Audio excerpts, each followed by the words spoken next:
Hello, hi, welcome back to Hazel Jane Tarot, and today I have a walkthrough of a brand new deck that I've just received a couple of days ago, and this is the Painted Tarot by Sophie K. McKnight. So the Painted Tarot is an independently produced deck. The artist, Sophie McKay Knight, lives in Scotland, and I saw images of this deck on Instagram and I asked for it as a special birthday gift. So I haven't really got a chance to work with it yet. I have still got a broken hand and I'm not really able to shuffle cards very well at the minute. And I have just loved this deck and the art so much. I didn't want to wait until I was in a position to do a proper review before I showed it to you. I wanted to give you a look at it straight away. So I'm going to do a walkthrough and first impressions kind of video today. And maybe when I've had a go working with it, I'll be able to come back with some further comments. But it's an absolutely gorgeous deck. So it's an independent deck and it comes in this top box. So it's not a particularly exciting box, but it does the job. And it doesn't come with a book, this deck. It's just the deck and it comes with a little pamphlet. So just this little leaflet gives you a little bit of information about the artist. There's no card meanings or anything in here. But it is based on the Rider-Waite-Smith system, so you'd be able to understand the deck from that. But I actually have been having a look at the artist's website since, when I asked for this deck as a birthday present, I literally just fell in love with the art and asked if I could have that for my birthday. I didn't look into the artist any further than that. But having looked at her website since I've received the deck, it turns out that the artist was a professional tarot reader in the past, that she was taught to read playing cards by her grandmother, that her mother taught her about astrology. So she's, as it seems like she's deeply involved in tarot for a long time. It's not just an art project that this artist has undertaken. The website shows she's a professional artist. She does commission portraits. She does different kinds of project work. But that this has been a project she's been working on for 2 years and is apparently going into exhibition in October of 2020. So this is a new deck out this year. It's based on the Rider-Waite-Smith system. She says that is the deck she has always used for readings and the system she feels most connected to. So you can see, in the composition of the images, there's the classic elements of the Rider-Waite-Smith, but it is more abstracted than the pictures and Pixie's artwork. Show a scene from a bit of a distance. You get to see the whole character interacting with other characters, and the symbolism is all very clearly depicted. Whereas here, there's more of a suggestion of these things, like the pillars behind the High Priestess or the 4 elements represented here in the Alchemist, which is, I think, the only one of the major arcana that has been renamed. The colours are incredibly vibrant. This is actually the second go I've had at filming this, because they're borderless and so bright and colourful. I had attempted to film this against a plain coloured background, and it just ruined the colour balance. It was really hard to see the real true colours of the images against such a plain coloured background. So the colour balance actually seems a bit better on this rainbow background. So I'm going to stick with my rainbow background for the video. So as you can see, the major arcana, they're absolutely beautiful paintings. Some of them evoke the Rider-Waite-Smith images really very clearly. Like here we've got the Emperor with the mountains behind, with the scepter and the orb and the crown, and there's a strong sense of the kind of the narrative scene of the Emperor, whereas something like the Hierophant or the Empress here is more of a portrait without having so much of the symbolism very obviously in there.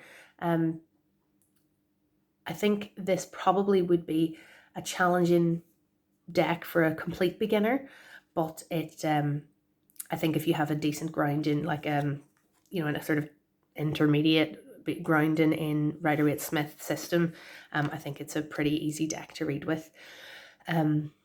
Some of the majors are very evocative of the Rider-Waite-Smith, and then others have sort of gone in a little bit of a different direction. In terms of gender, most of the cards seem to present a female character, although some of the characters are somewhat androgynous. And then we have, you know, more overtly masculine cards like the Emperor, the Kings when we come to the minor arcana. But most of the cards seem to present a female.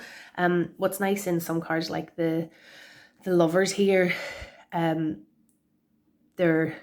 could be interpreted as a male and a female, or it could be maybe two females, you know, or non-binary persons. Like the gender, I think, of the characters is a little bit ambiguous.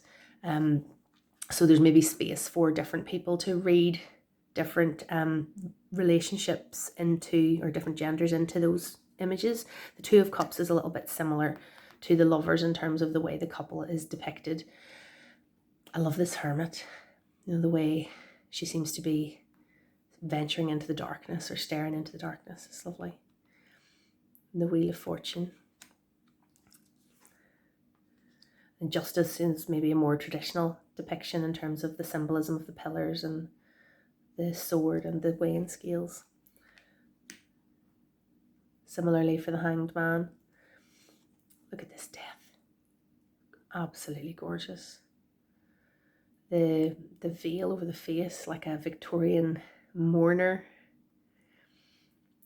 One of the, I mean, I really enjoy the aesthetic of these cards.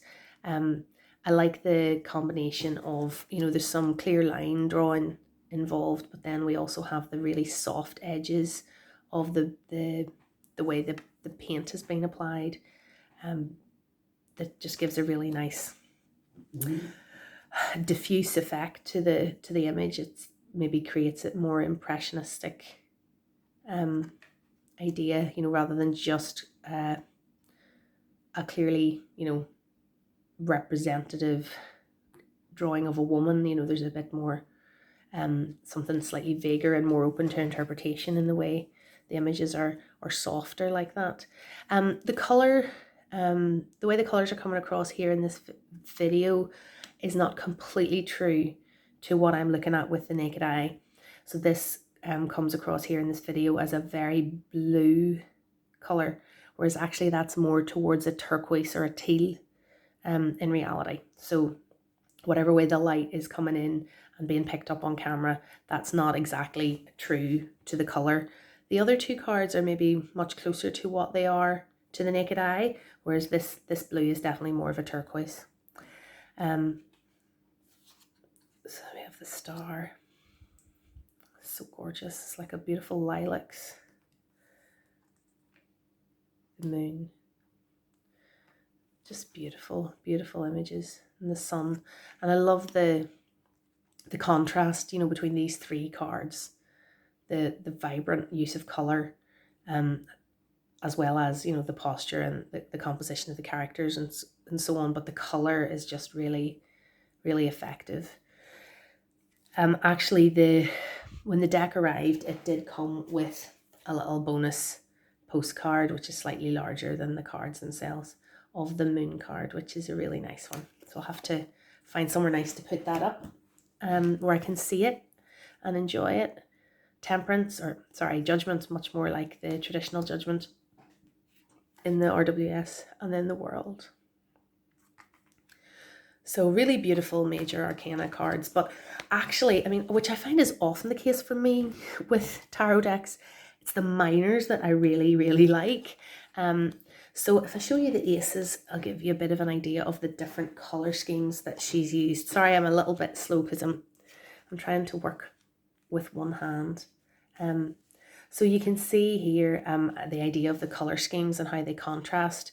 We've got a lot of greys in the swords. Well, there's a lot of very vibrant red in the wands. A lot of yellow used in the coins, and then lots of blues, and again that's a lovely turquoisey teal colour in the cups cards.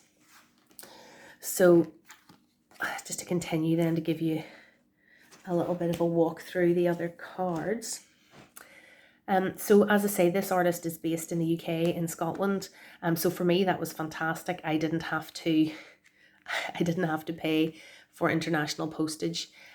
But if I've bought many, or not many, but a good few independent decks from America, and had to pay, you know, the international postage and customs charges and so on to get them. So it was very nice to not have to do that in this case. But if you are overseas, and you're thinking about, you know, investing in this deck, you know, I guess it's like me when I see an American deck that I really like. You know, if you love the art and you can afford it, then, you know, it can be really worth the investment. I really like this Two of Swords. It really stands out compared to some of the others. I think it's the white background, but also I love the way the swords are kind of hidden in the inner hair, and it's like the swords are in the mind, you know, very much in the mind. The idea of a decision, or, you know, having to contemplate two paths or two options in the Two of Swords is just evoked really subtly and really effectively there. I think maybe the sense of, you know, we can't see if the eyes are closed, or maybe they're probably closed. But yes, beautiful, evocative images. As you can see in the minors, once we get past the ace, it doesn't say 5 of swords, 6 of swords. We just have a number, and then you can see the swords, so you know what you're dealing with. This one is one of the cards that, when I saw it on Instagram, really drew me to buying this deck. I love how the person's just at rest. Well, to me, they look like they're sleeping. I suppose that's the ambiguity with the 4 of swords in RWS, isn't it? Like it's a sarcophagus rather than, you know, somebody sleeping. But I think they look like they're resting rather than dead. The swords seem to create like a bed. And I love these colours. It reminds me of Monet's water lilies, the blues and the greens against the black background. Absolutely gorgeous. Our 5 of swords and the 6 of swords. I think what's really interesting in this depiction is, you know, where in the RWS you've got the people in the boat, maybe the parent and child being ferried away.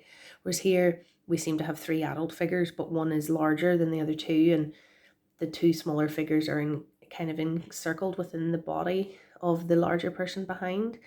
And it gives me that sense of being held or taken care of by somebody else. So maybe less leaving a situation is evoked here, but more the sense of one person using their ability, you know, their position or their ability to do so, to care for and protect other people, which is lovely. We have the 7 of swords, the 8 of swords. I've spoken before about how I really love the 8 and 9 of swords. I mean, they're not the happiest of cards, but they're very powerful cards. And I think a powerful depiction of these cards can make or break a deck for me. And I was really pleased to see how beautiful and emotional these depictions are.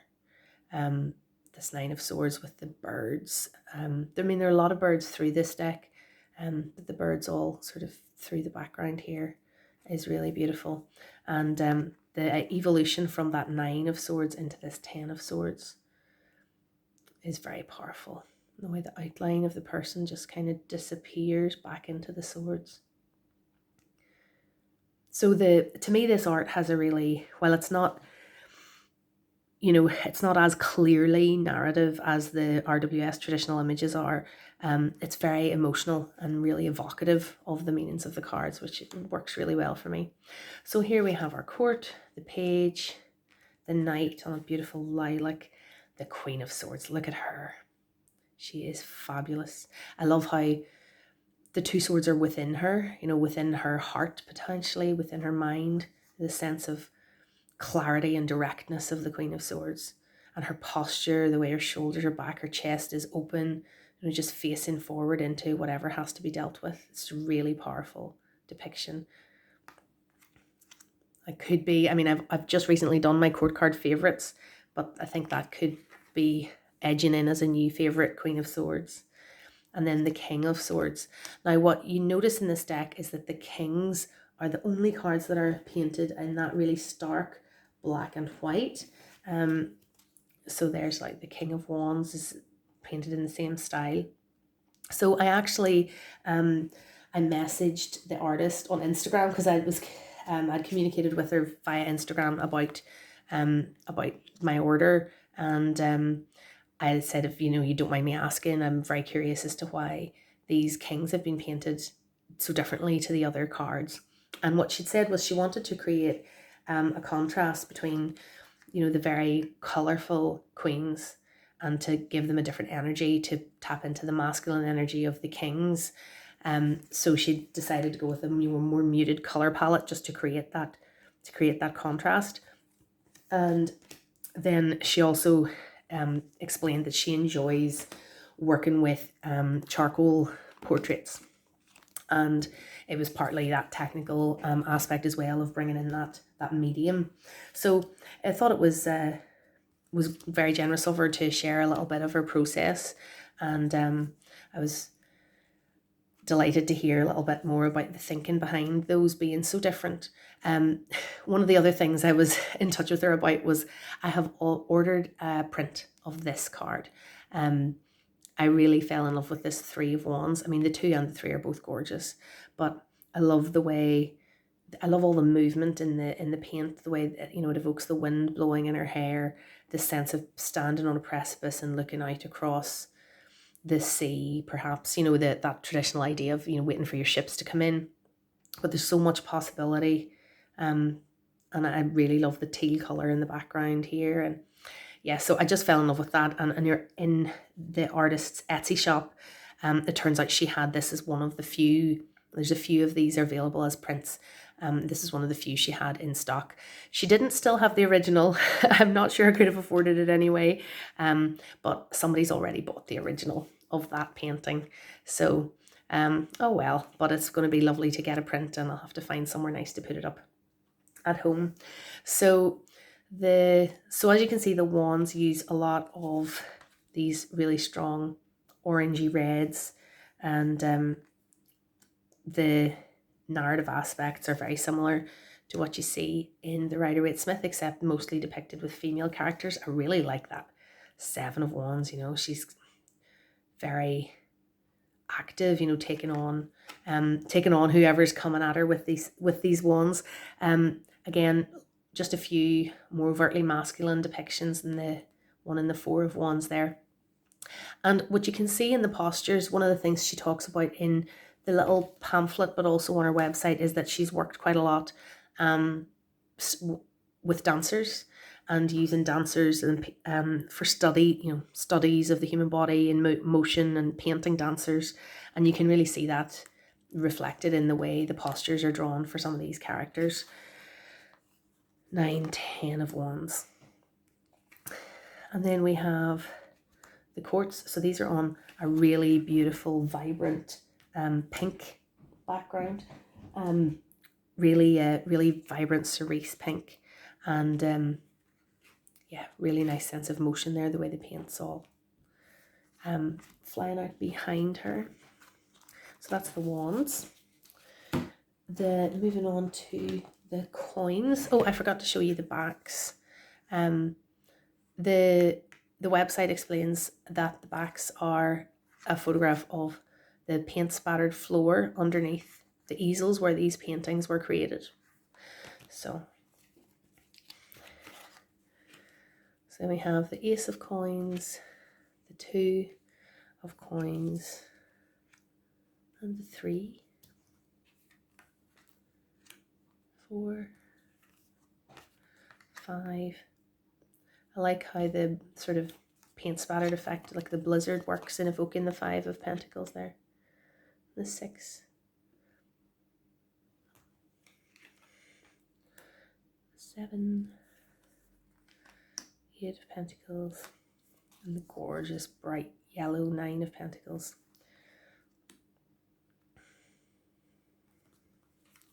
And the 10 of Pentacles. So, you know, each of these cards you can see, you know, that you can see the Rider-Waite-Smith image. I think reading with this deck, there'd be sort of two things happening, where I can imagine, you know, I'm looking at this, but I'm also seeing that image in the Rider-Waite-Smith of the gardener resting on their rake or hoe or whatever it is, and looking at the pentacles in the shrubbery, you know, because they're inspired by those Rider-Waite-Smith images and their meaning is derived from the way that those images are created. I think you're almost seeing the two things at once when you look at these images. That's not to take away from the effectiveness of these beautiful paintings, but I think just as a reading deck, you probably would need to be familiar with the Rider-Waite-Smith system first. Look at these yellows, gorgeous. And that Queen of Coins is so beautiful. And then there's our King of Coins. And finally, the Cups. So as I say, there's no book with this deck, no book of tarot card meanings. But what she did send as a little bonus with it is cute. It's just a little plain notebook with the title on the front. So I guess if you wanted to do a little tarot card study, you could create your own book of meanings to go with it. But I'm unlikely to do that because I'm already working on my own tarot journal of meanings, just as a little side project. So again, as in the Lovers, you know, we have these slightly ambiguous gendered characters. It could be two females or a female and a male, or I don't know if you could interpret that as two males. But it's a little bit more open than some depictions. We have the Four of Cups, the Five, the Six of Cups. The sixes all seem to be very effective, the way they're drawn. Then the Seven, the camera's not picking up quite how vibrantly pink this background is. It's very, very close to this pink here. And I love the kind of diffuse effect of the sense of illusion and confusion that's captured by that fragmented portrait. With the cups, it's beautiful. And this gorgeous Eight of Cups. You know, very often the Eight of Cups is depicted as a kind of somber walking away, but here, you know, she seems to be positively dancing away from whatever she's leaving behind. Again, this bright pink hair, and it's really gorgeous. The Nine of Cups. In terms of I've talked a little bit about gender. In terms of diversity, I'm sure you'll have seen we're nearly through the deck now. Most of the people depicted are white-skinned characters, although, I mean, the colours are not realistic depictions of skin tone, obviously. There's a few cards that might be interpreted as a portrait of a person of colour, but mostly they seem to be depictions of white characters. Page of Cups, the Knight of Cups, beautiful. Carrying their offering, the Queen of Cups. And I've just dropped the King of Cups on the floor. Excuse me. So there's the King of Cups. So that is the beautiful, the Painted Tarot by Sophie McKay Knight. And as I say, I'm just sharing that with you today because I just received it and I think it is really very beautiful. I have no affiliation with the artist, just a happy customer, and but I'll put all the links below to her website and her Etsy shop if you are interested, and you can also follow Sophie McKay Knight on Instagram and social media. I think she also has an account on Instagram called The Painted Tarot. So if you want to look the deck up or find out a little bit more about the artist, you should be able to do so easily enough, but I'll try to put the links below. So thanks so much for watching and for sharing a little bit of my excitement with my birthday present.